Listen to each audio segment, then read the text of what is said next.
ভাই এখানে উপরে এবার তুমি বলো বলো বলো বলো বলো চুপ বলো বলো গরমের সামনে দেশবাসী আসসালামু আলাইকুম।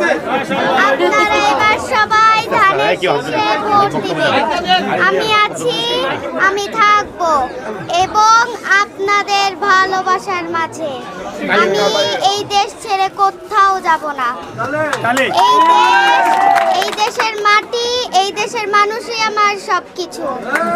আপনারা এবার সবাই ধানের শীষে ভোট দিবেন ইনশাআল্লাহ। বাংলাদেশ জিন্দাবাদ।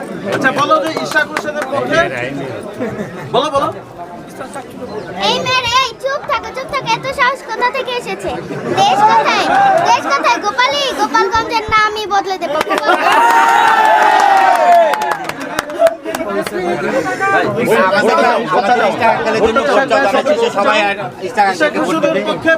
সবাই ধানের শীষে ভোট দিবেন এবং এনার ইশাক হোসেনের পক্ষে ভোট দিবেন।